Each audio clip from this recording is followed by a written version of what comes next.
Hello, hello, Lights here. This is After Shower Inspiration Talk Show, episode number 4. The Inspiration Talk Show is where I share my thoughts and ideas that I get in the shower, fresh right after the shower. So today I wanted to talk about learning and education.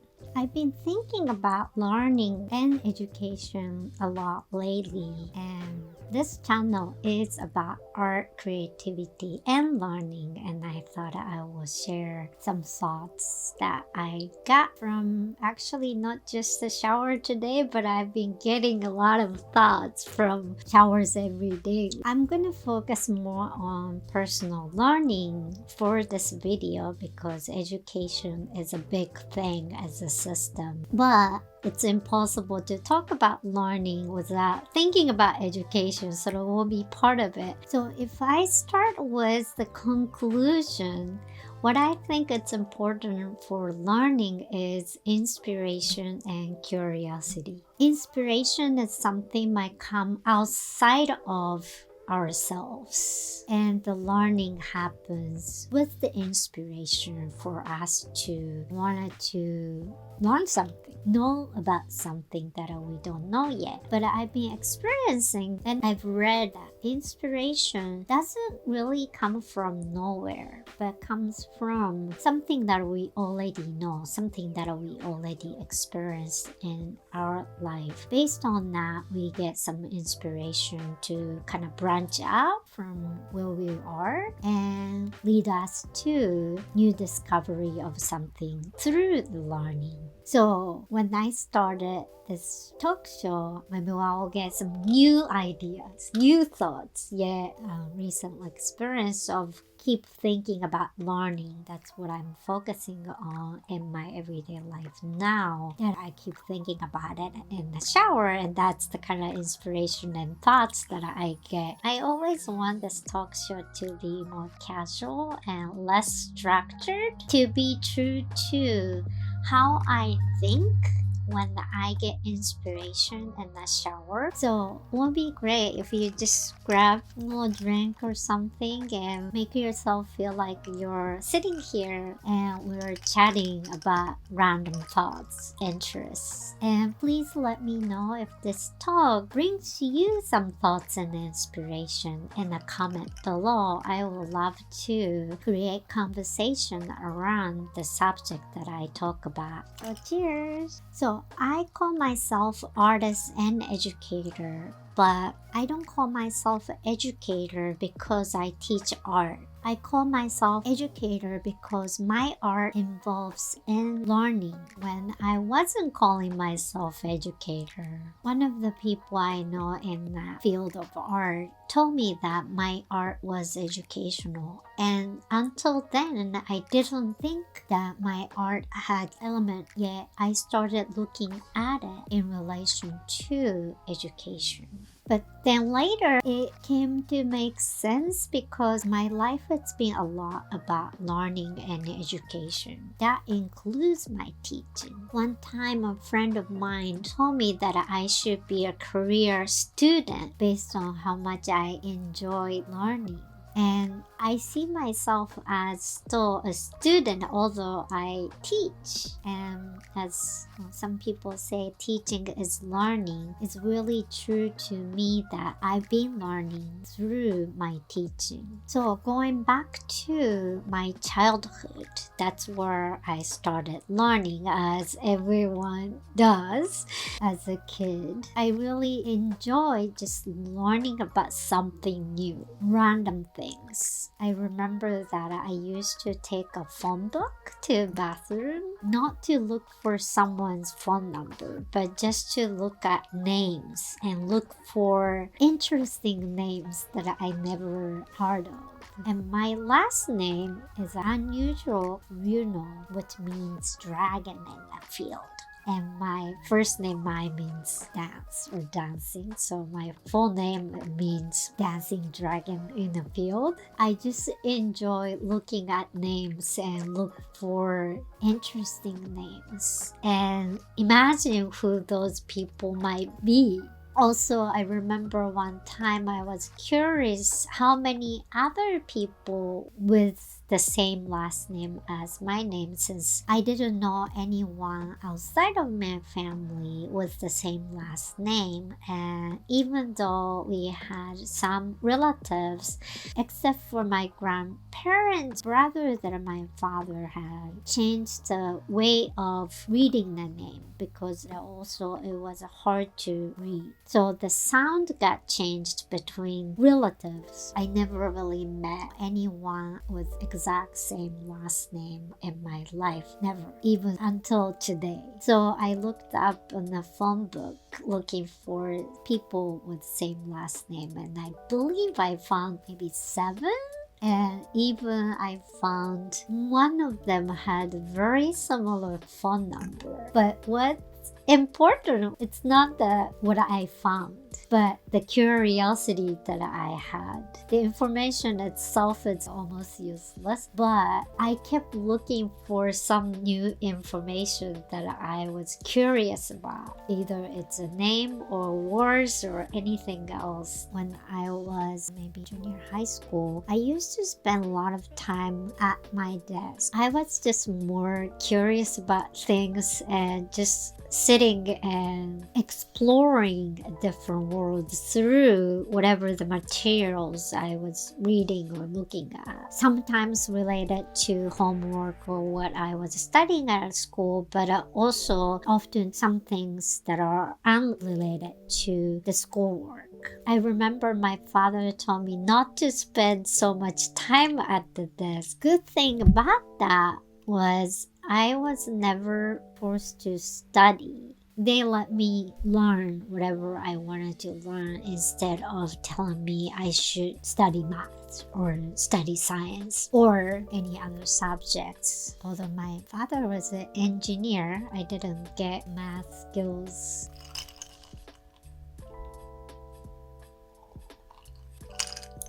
My parents allowed me to learn whatever I wanted to learn, and so I was studying for school, but I was also learning just purely out of my curiosity to discover something. I grew up in Japan in the 80s and 90s. It was very structured. I had to study, or I didn't have to, but I did study for school's entrance exams. They were pretty serious and I had to study pretty hard. I went to public elementary school, junior high school, and high school. And in Japan, we have to take an exam to go to a high school. If you pass the exam, you can go to a high school of your choice. And they're all ranked with the scores and things. Although the public high school offered pretty much the same curriculum to students, the high school I went had pretty focused curriculum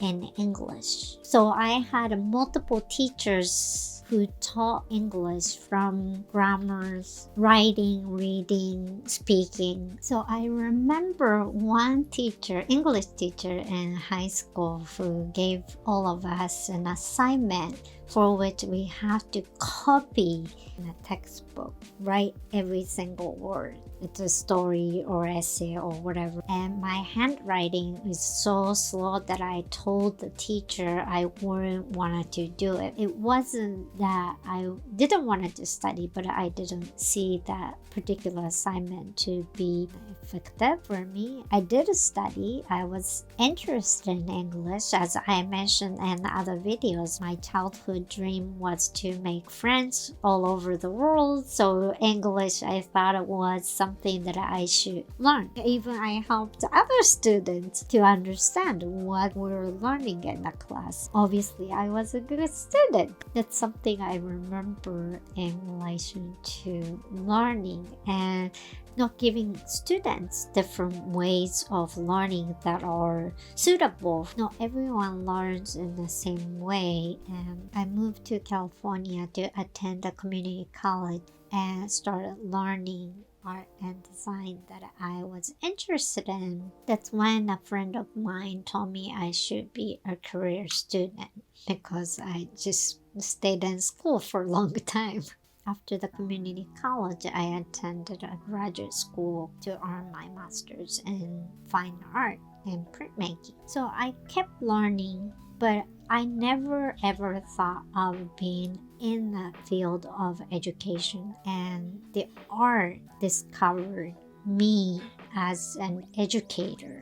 Not only when I was told by the person who saw my art as educational, but also I got opportunities to work in the higher education. First working in the office, but then the director saw me as an educator and asked me to teach in a couple of different programs in the department. So even after I spent many years in school, I still stayed in school and I'm still in school. Did you like school? Did you enjoy studying at school? That's my question as now an educator who teaches art in school. I was lucky enough not to think about jobs, specific skills to be gained through my education. So I majored in English, which I didn't major that to get a job as interpreter or translator or anything like that. I had a dream to make friends in the world. That's why I studied English. I was interested in colors and shapes and designs and things. So I decided to move to California to study art and design without thinking about career and job. More and more education system. Colleges have those departments are more specific to a certain occupation. So this difference between the learning for knowledge to make our life more meaningful versus to give us a means. It's been interesting. I definitely enjoyed school for the social aspect of it, but things that I studied at school, I don't know how much I remember. For example, I've done screen printing at Playful, which is my social practice art studio, and my master's degree focus was in printmaking, but I didn't like screen printing. It was messy. Every time I did it, I get so soaked with a lot of water, and it wasn't my thing. But I had an experience, and later, I got inspiration from the idea of making things in editions, like t-shirts and bags and textile. So I relearned screen printing out of my inspiration. I only had a little knowledge and skills that I remembered from the time I was in graduate school. But having the initial experience with different things, which I appreciate now, the education I received in Japan gave us a range of studies that we were able to just kind of have a little taste of. Besides math, science, history, language, things like that, we had music, drama, art, calligraphy, home economics, which I had a problem with one time. I finished my sewing project so quick and I was just hanging out and got a bad grade. But sewing is another thing that I started doing after I opened Playful Grant, and I was interested in making soft sculptures and clothing, and I relearned. I didn't remember everything I learned at school, but I remember that I had the experience, inspiration, and desire to make something, and curiosity to learn something, to discover something new leads us to more effective learning rather than we're forced to learn. So as an instructor, I am trying to inspire students rather than force them. Me as a curious person, what is part of the creativity is you, 9 qualities that I introduced in a previous video. If you're interested in, you can check it out here or in the description. I'll put that link to the video. The curiosity that I carry from my time as a kid leads me to learn and discover something new, and some discovery through the learning leads me to a new learning and discovery. Then after the outbreak of COVID, I started teaching online, and I started exploring this YouTube as a platform for me to express myself and share my art, and also just recently started live stream drawing, which I hesitated to do because I didn't want to teach how to. I see myself not really good at teaching technical. When I create something, I'm not so technical. Although I figure out how to make things, I see a problem with how-tos. Sustainable way of learning is to understand the principles, basic knowledge, rather than trying to learn how to of one thing. For example, when I was studying English in Japan, first I started with memorizing words and grammatical rules and things, small things, but I wasn't sure really where I was going. But once I understood the structure and relationship between the words, between the rules, how those things fit in that principle of this language, everything started to make sense. It might take time to understand the big picture. Yeah, once you understand the big picture, the small details fit in a place within the big picture. That's what I'm trying to teach through drawing. It's not about how to draw this and that, but really fundamental of how to see things for the drawing. I think once you get it, you can draw anything. But without understanding it, it's going to be every time you wanted to draw something, learn how to draw this, how to draw that, and which I didn't really want to do in my teaching of drawing. So I am experimenting with this live stream, also with this online learning, YouTube or some other online teaching learning platform. What I'm struggling with is interactive aspect of it. As I said, I enjoyed schools for social aspect, and my artwork involves a lot of community building,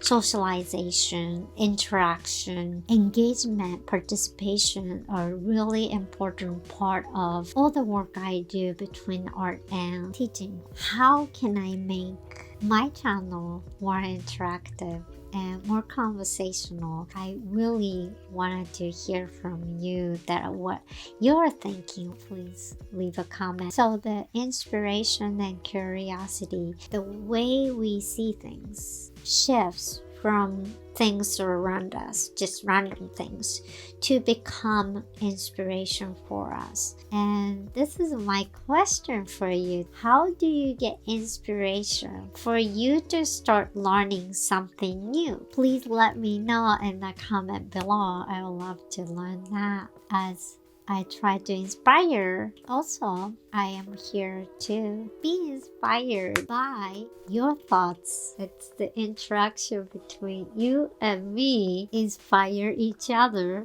and learn something. This is the way I think. In the shower, I connect dots between random thoughts that I have before shower. I really wanted to share my raw thinking rather than structured and edited things. So, and I've been going this way, that way, but that's how I connect dots. And once things are more strongly connected, I share that in a more structured way as other types of videos. So please join me at this learning community about art, creativity, and education. I appreciate your being here. I think that's enough. I'm getting hungry and I realize my wine is almost gone. So have fun learning and I'll see you in the next episode. Bye.